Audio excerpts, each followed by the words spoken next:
How to talk to someone you strongly disagree with. 3 basic rules of active listening can help.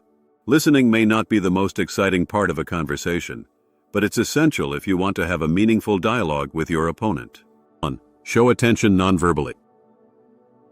You can convey your full focus on the speaker's words without saying a thing. 1. Adopt an open posture. 1. Stay relaxed yet attentive.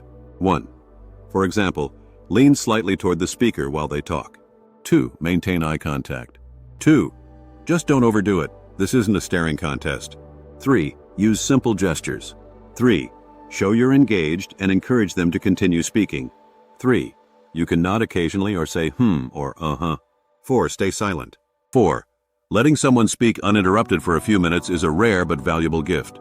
This doesn't mean staying silent for hours. Just see how long you can listen without jumping in. Active listening requires humility. The goal is to absorb what's being said, not just wait for your turn to talk. Your priority should be to understand the other person and make them feel heard. Speak only when it moves you closer to that outcome. 2. Reflect the speaker's thoughts. Reflection means repeating or paraphrasing the core message of what the other person said.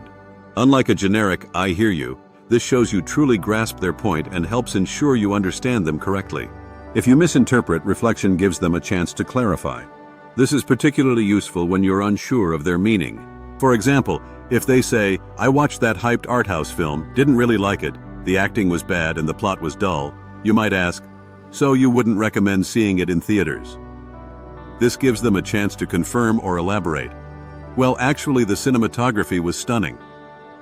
Reflecting can feel a little awkward at first, but the goal isn't to repeat everything verbatim, just to summarize the essence.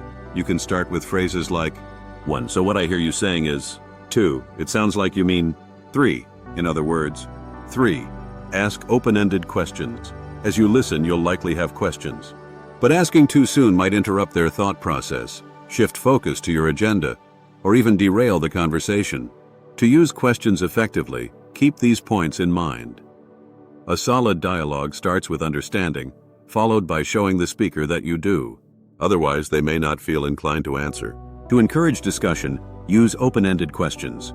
Instead of, "Did you like the film?" ask, "What do you think the film was about?" 4. Don't try to sound overly intellectual or steer their thoughts in a particular direction. A subtle way to ask questions is by repeating a key word from their response with a questioning tone. For instance, if they say, "The film was too slow and boring," you can simply ask, "Boring?" This invites them to expand on their opinion.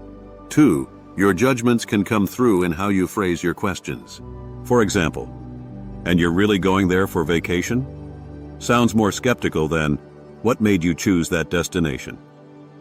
By following these 3 principles, attentive listening, reflecting, and asking thoughtful questions, you can keep conversations meaningful even when you strongly disagree.